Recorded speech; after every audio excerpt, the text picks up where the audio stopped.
What's up, everybody? It's your man Sega Man back here with another video. Man, we got something that we gotta talk about because I want you guys' opinion about this. Because I'm gonna give you my opinion about it. You know what I'm saying? We have, let's move this a little bit.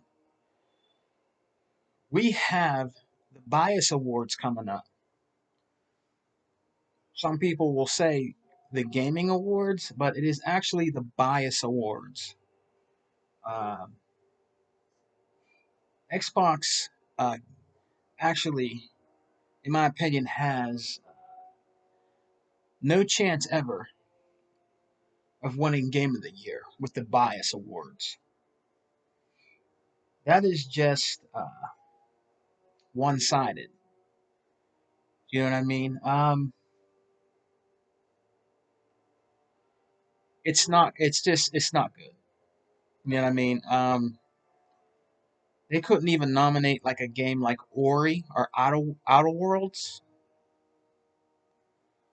one of the best games on Game Pass, to be Game of the Year. You have to understand something with the Bias Awards, and I'm definitely not going to watch it. I'm not going to watch it because Xbox gets no love there. They get no love whatsoever when it comes to our games. You know what I mean? It's a one-sided bias award show, in my opinion.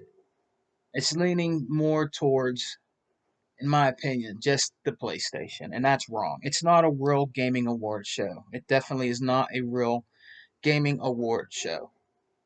People out here in the Xbox community are talking about how some of them will watch it, but deep down inside, it's called the Bias Awards. It's not a show for us guys. It's not worth watching. When they want to give Xbox something, it's something like audio or something like that.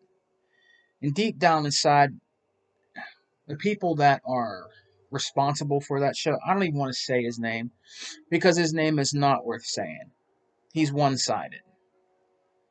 You know what I mean? He disrespects what Microsoft does.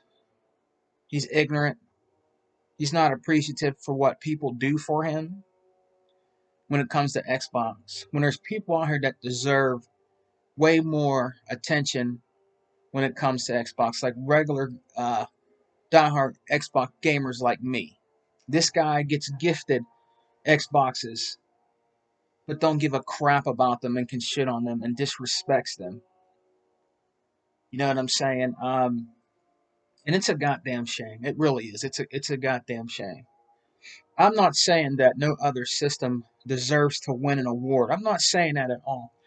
I'm not saying that at all because that's not true. Every system deserves to win an award if it gets nominated. Okay, it does, but that also includes Xbox, not just PlayStation and Nintendo. Okay, I think the guy's name Richard Buttletter. Okay, Richard Buttletter from Digital Foundry admitted uh, that he doesn't like Xbox and wishes Microsoft didn't get in the gaming business. He definitely deserves nothing. You know what I mean? That's another site not to watch. They always twist and turn around things when it comes to Xbox. When it came to Dirt 5, okay? Now it's different now. You know what I mean? Or when it came to Assassin's Creed Valhalla. One of those games, okay? I'm not sure. I believe it was Dirt 5. It could have been Assassin's Creed Valhalla when he played it on a different TV. All right? The Bias Awards, Digital Foundries cater to one-sided when it comes to gaming. And let's just be honest, it is PlayStation. There is a lot of goddamn good games that deserves to be nominated for Game of the Year, like Gears Tactics. Okay, like I told you, Outer Worlds, Ori, the new Ori game, just to name a few. Okay, and they're not even in the category. The Bias Award is not for diehard true Xbox fans. It just isn't. You know what I mean? They might want to give you something like I told you before, audio or best voice or something. But they can never nominate one of Microsoft's Xbox's games, and I don't understand why. Rather you like it or not, rather you like it or not, Microsoft's Xbox is part of gaming culture, and it is here to stay. It's not going anywhere. Just like Sega, just like Nintendo, just like PlayStation. Rather you fucking like it or not, Microsoft's Xbox is part of gaming culture. It is part of gaming history. It is part of gaming, period. It deserves better because the people that work on the games for Xbox pour their blood, sweat, and tears into those games that are in-house home in Microsoft Studios, and they are great games. They are good games. Gears 5 is a fantastic game. It is a graphical masterpiece. Right now, Xbox's home games like Gears 5 and the Master Chief Collection and stuff like that is the only system right now, okay, that are in home, not multi-plats, in home games that can do 120 frames per second. On that other side, none of their home games that are in there, all right, in-house games from PlayStation can do 120 frames per second. There's not one from PlayStation Studios or whoever, Insomniac, whoever. There's not one that could do 120 frames per second with these next gen consoles, but Microsoft can. You can't negate that, okay? But nobody wants to give Microsoft's Xbox any credit. You want to bash what Digital Foundry said, and then it got corrected. What are you going to run with now? What are you going to run with now? You're not talking about the PlayStation 5 bricking out of box. There's numerous videos of the PlayStation 5 out of box being hooked up to TVs and the damn system doesn't even boot up. It's bricked.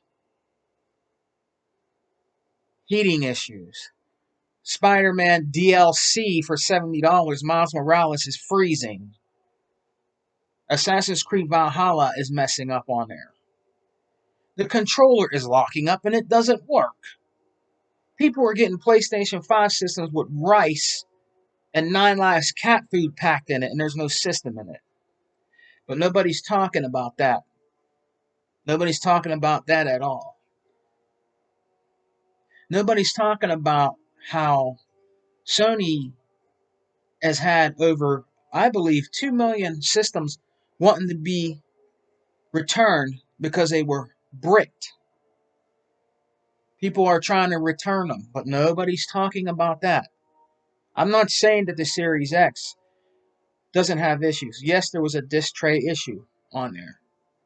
Okay? Yes, I believe there was an instance where some people have put in a backwards compatibility game and it didn't load up. I'm not saying that, okay?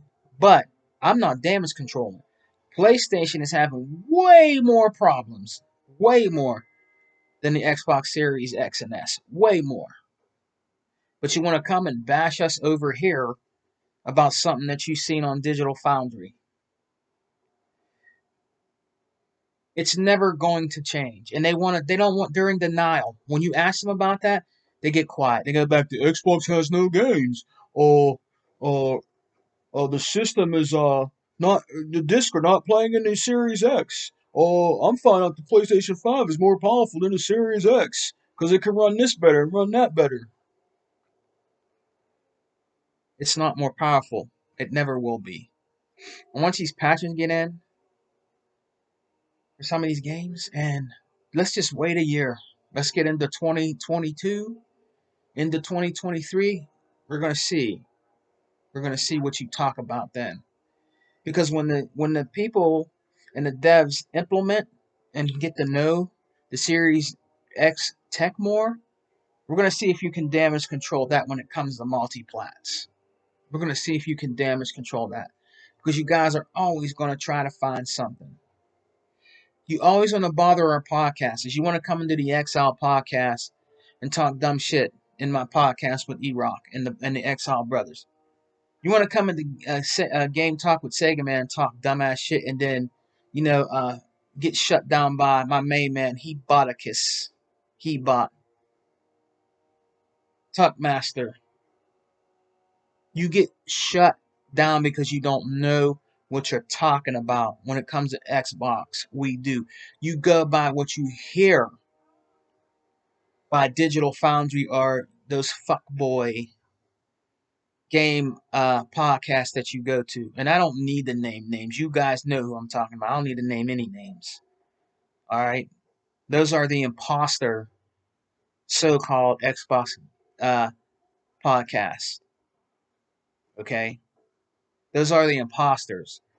If you want to hear the real, you come to the Exile podcast.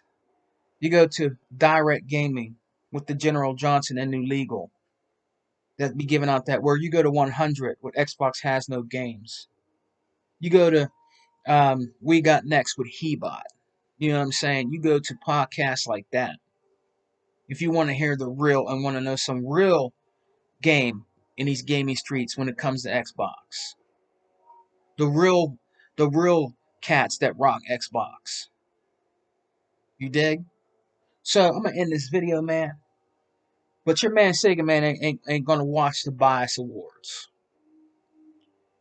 Because they never don't want to give no tribute, no respect to Xbox. And Xbox is the best console right now for your buck. It's doing way more than what the PlayStation 5 is doing in backwards compatibility with Game Pass. That guy over there, whatever his name, Jim Ryan, whatever the dude's name is, I don't know his name, the guy that's head over there. We're going to have something to answer Game Pass. You'll see. Game Pass has already been in the game. You have a lot of catching up to do, and you won't be able to catch up. You won't be able to catch up. We got xCloud. You're not going to be able to catch up. We got EA Play. You're not going to be able to catch up. You're not. Now they want to do something. Now they want to. They want to copy Xbox like they always has. Like when it came out with the achievements you copied. Now you want to copy Game Pass. You're not original over there, man. Like I said before, the best PlayStation that was ever made was the PlayStation 2. That is the best PlayStation ever made. That's better and running better right now than a PlayStation 5. I'm just being real. My PlayStation 2 probably runs better than a PlayStation 5.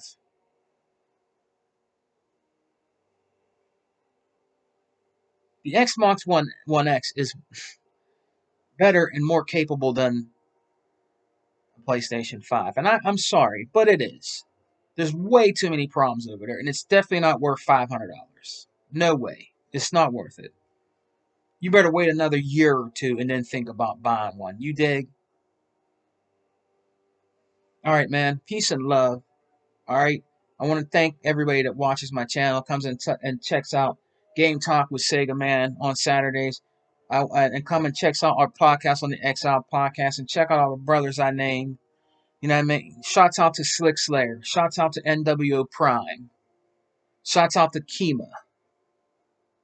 Shouts out to Sega Forever. All the good brothers out there. Shouts out to all the Exile brothers and Xbox brothers out there. Shouts out to them, man. Alright? Peace and love. Xbox for life. We don't die, baby. We multiply. Peace.